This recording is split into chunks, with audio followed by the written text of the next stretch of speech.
H.C. Verma, wave motion and wave on a string.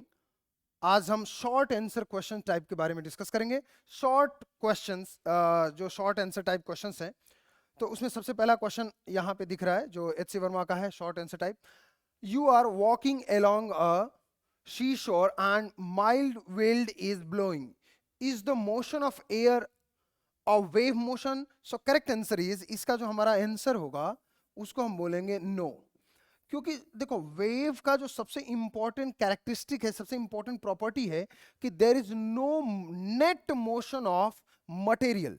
Material का net motion नहीं होता है। जब कभी भी शीश और समुद्र के किनारे आप खड़े हैं, जो हल्की हवाएं चलती हैं, वो हल्की हवाएं मटेरियल के साथ चलती हैं, that is the air molecules भी एक जगह से दूसरी जगह चले जाते हैं। तो इस तरीके के मोशन को हम वेव में काउंट नहीं करते, ना ही वो लॉन्गिट्यूडनल, ना ही वो ट्रांसवर्स वेव या किसी तरीके के वेव में काउंट होंगे, क्योंकि मटेरियल का नेट मोशन, नेट डिस्प्लेसमेंट नहीं होना चाहिए। So that's why this type of wave is not this type of wind जो फ्लो हो रहा है उसको हम वेव की कैटेगरी में नहीं रखेंगे।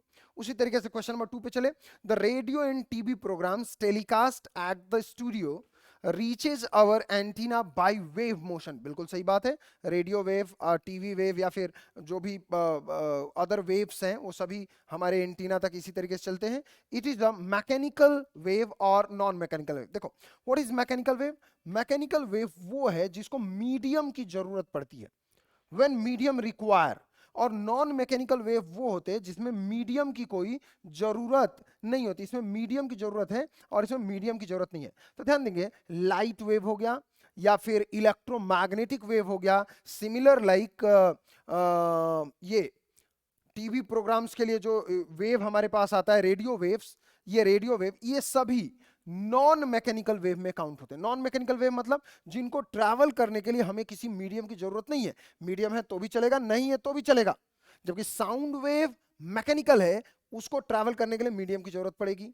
वेव इन ए स्ट्रिंग, उसमें भी मीडियम की जरूरत पड़ेगी। लेकिन रेडियो वेव के लिए हमें मीडियम की जरूरत नहीं है। That's why radio wave is a non mechanical wave. So correct answer is, हमारा जो आंसर होगा वो होगा non mechanical. Non mechanical, non mechanical wave होगा, क्योंकि इसको ट्रैवल करने के लिए, what is the reason? Because there is no medium require for the purpose for travelling the radio wave. Radio wave को ट्रैवल करने के लिए किसी तरीके के मीडियम की जरूरत नहीं है, सीधी बात। ओके, नेक्स्ट क्वेश्चन नंबर 3 है, a wave is represented by the equation y is equal to c1 sin c2x plus c3 t.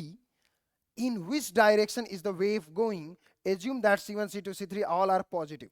ध्यान देंगे, जब कभी भी इक्वेशन आप लिखते हैं y is equal to a sin, यहां पे kx प्लस ओमेगा टी, और दूसरा इक्वेशन आप लिख सकते हैं y is equal to a sin kx minus omega T.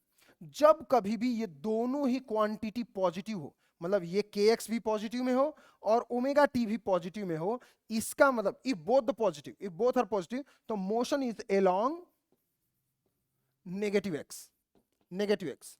और जब दोनों में से कोई एक पॉजिटिव और एक नेगेटिव हो, एक पॉजिटिव और कोई भी एक नेगेटिव हो, in that situation motion along positive x direction, positive x direction. अब इसमें देखो, दोनों ही पॉजिटिव है, in that situation what should be the correct answer? In which direction is the wave going? So correct answer is positive x direction.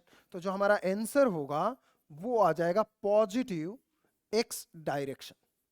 Direct, दोनों ही positive है, positive है तो negative x direction आएगा ना। देखो, दोनों ही पॉजिटिव है तो नेगेटिव एक्स डायरेक्शन। सो हमारा जो आंसर आएगा negative x direction, direction negative x होगा, नेगेटिव एक्स डायरेक्शन में होगा। सीधे सीधे बच्चे इस क्वेश्चन को देख करके आसानी से आंसर कर सकते हैं। ओके, क्वेश्चन नंबर 4 में चलते हैं। Show that the particle speed can never be equals to the wave speed. तो चलो एक काम करते हैं, पहले तो हम वेव इक्वेशन लिख लेते हैं। तो हमारे पास जो वेव इक्वेशन है वो है y is equal to a sin omega t minus x by v, ऐसा समथिंग है। ठीक है, हमने जनरल, आप कोई सा भी इक्वेशन लिख लो, ठीक है, ये उसी जनरल इक्वेशन में से एक इक्वेशन है। यदि मुझे पार्टिकल स्पीड चाहिए तो del y by del t लिखना पड़ेगा, that is the partial differentiation with respect to time and this will give the particle velocity. और यहां से ये हो जाएगा a ओमेगा और ये हो जाएगा cos, this is omega t minus x by v. यहां से यदि मुझे इसका मैक्सिमम वैल्यू लिखना है, so this is the particle velocity v particle, this is the particle velocity. और इसका मुझे यदि मैक्सिमम वैल्यू लिखना है, so this maximum value is a into omega, this the maximum value, क्योंकि cos थीटा का अधिक से अधिक वैल्यू 1 हो सकता है। So vp maximum is a omega. अब क्वेश्चन में दिया हुआ है कि so that the particle speed can never be equals to the wave speed in a sine wave if the amplitude is less than wavelength divided by 2 pi, if the amplitude is less than wavelength divided by 2 pi। तो velocity of wave यदि लिखना चाहे, wave की velocity v से represent कर रहा हूं, particle की वेलोसिटी को vp से, और वेव की वेलोसिटी को हम v से रिप्रेजेंट कर रहे हैं। ये जो v है ना, ये v वेव वेलोसिटी ही होता है। तो जो वेव वेलोसिटी यदि लिखेंगे तो हमें in terms of wave number पता है, that is omega by k होता है। और हमें पता है कि k is equals to 2 pi by lambda. तो we have where k is the wave number, तो k को रिप्लेस करेंगे तो हमारा जो वेव वेलोसिटी आ जाएगा v is equals to k का वैल्यू रखेंगे तो ये हो जाएगा लैम्डा ऊपर चला जाएगा, तो लैम्डा इंटू ओमेगा बाई 2 पाई। अब ध्यान दो, अब दिया हुआ यहां पे कि यहां पे देखा wave speed in a sine wave if the amplitude is less than amplitude, मतलब a जो है वो लेस देन है लैम्डा बाई 2 पाई के, a is less than lambda by 2 पाई। तो यहां पे a जो है, this value particle velocity a वो कम है किससे, लैम्डा बाई 2 पाई से, लैम्डा बाई 2 पाई से कम है।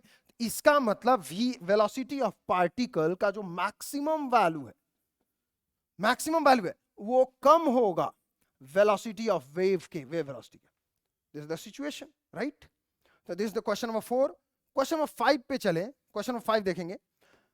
क्वेश्चन नंबर 5 हमें कहता है two wave pulses identical in shape but inverted with respect to each other.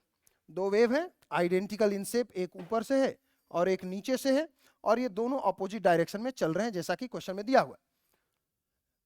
Inverted respected to each other are produced at the two ends of a stressed string. At an instant when the pulses reaches the middle, the string become completely straight. बिल्कुल सही बात है। जब superposition होगा, so after the superposition there is a destructive interference. Destructive interference, I think आप लोग को idea होगा। So there is a destructive interference होगा, the string become completely straight. What happened to the energy of the two pulses? तो देखो दोनों pulses की जो एनर्जी होगी वो as a potential energy in the string store हो जाएगी, and after that they will be return to their own path. ये दोनों मर्ज होकर के फिर वापस निकल के ओरिजिनल शेप में चले जाएंगे। लेकिन जब ये स्ट्रेट होगा स्ट्रिंग, उस समय जो इनकी एनर्जी होगी वो एज अ पोटेंशियल एनर्जी में कन्वर्ट हो जाएगी, और वो पोटेंशियल एनर्जी फिर से इन पल्सेस को मिल जाएगा। This is the concept, right? Okay. Question number 6 पे चलेंगे। So that for a wave traveling on a string, this one, ये हमें प्रूफ करना है कि ऐसा शो करके दिखाना है। कैसे करेंगे? मान लीजिए हमारे पास इक्वेशन है y is equals to a sin omega t minus k x लिख लिया हमने, कोई भी एक जनरल इक्वेशन हमने लिख लिया। तो यहां से मुझे y मैक्सिमम लिखना है, तो y मैक्सिमम ही से, उसी तरीके से हमें v मैक्सिमम लिखना है। तो जो हमारा वेलोसिटी होगा, velocity maximum, that is del y by del, velocity maximum लिखना है तो del y by del t with respect to time. तो ये ओमेगा बाहर हो जाएगा, ये हो जाएगा a ओमेगा, और ये हो जाएगा cos omega t minus k x, omega t minus k x. ये हम so that the wave travelling along string, ये जो वैल्यूज हैं दीज आर द पार्टिकल्स के लिए, y मैक्सिमम पार्टिकल के लिए, v मैक्सिमम पार्टिकल के लिए, ये सारी वैल्यूज पार्टिकल्स के लिए। यदि मुझे एक्सेलरेशन लिखना है तो we have to differentiate once again. तो ये हो जाएगा del 2y by del t square, तो यहां से एक और बाहर आएगा, this is a omega square, और cos का वैल्यू हो जाएगा साइन, दिस इज साइन, और माइनस भी आएगा साइन, और ये हो जाएगा omega t minus k x. अब देखो ये पहला प्रूफ करते, पहला प्रूफ कहता है कि y maximum by v maximum. तो y का जो मैक्सिमम वैल्यू है यहां से ये है a अपॉन v का जो maximum value, this the velocity, वो है a omega and this value is 1 by omega. अब दूसरा वाला राइट हैंड साइड, उसकी बात करते हैं, तो वो हो जाएगा v maximum upon a maximum. a maximum, तो v वेलोसिटी का मैक्सिमम वैल्यू है a ओमेगा, और एक्सीलरेशन का जो मैक्सिमम वैल्यू है वो भी है a ओमेगा। मैक्सिमम वैल्यू मतलब हम पॉजिटिव सेंस में लेंगे, क्योंकि साइन थीटा का वैल्यू -1 भी तो हो सकता है, तो that maximum value is a omega square. So this is a omega square and this value is again 1 by omega. तो ये प्रूफ तो हो गया, लेकिन यहां पे लिखा है where the symbols have usual meanings can we use componendo and dividendo taught in the algebra for the algebra to write this one। क्या हम कंपोनेंडो एंड डिविडेंडो लगा सकते हैं? Correct answer is no. क्यों? ये एक समझने वाली बात है। देखो 1 kg में हम 1 लीटर ऐड नहीं कर सकते, 1 डिग्री सेल्सियस में हम 1 मीटर ऐड नहीं कर सकते, उसी तरीके से वेलोसिटी में एक्सेलरेशन ऐड नहीं कर सकते। सो ये अपने आप में फिजिक्स के हिसाब से बिल्कुल गलत है। ऐसा नहीं लिख सकते, वेलोसिटी के साथ कैसे ऐड करोगे एक्सेलरेशन? हो ही नहीं सकता ना। उसी तरीके से यहाँ पे डिस्प्लेसमेंट के साथ वेलोसिटी कैसे ऐड होगा? डिस्प्लेसमेंट इज इन मीटर और वेलोसिटी मीटर पर सेकंड में ऐड ही नहीं हो सकता। This is question number 6। Question number 7 पे चले। What is the smallest positive phase constant which is equivalent to 7.5 pi. अब देखो, यदि मुझे 7.5 पाई के लिए इक्विवेलेंट स्मॉलेस्ट निकालना है, तो आप लिखेंगे, मान लीजिए कि आपके पास कोई एक फेज है, दिस द फेज, तो फेज को आपने लिखा 7.5 पाई।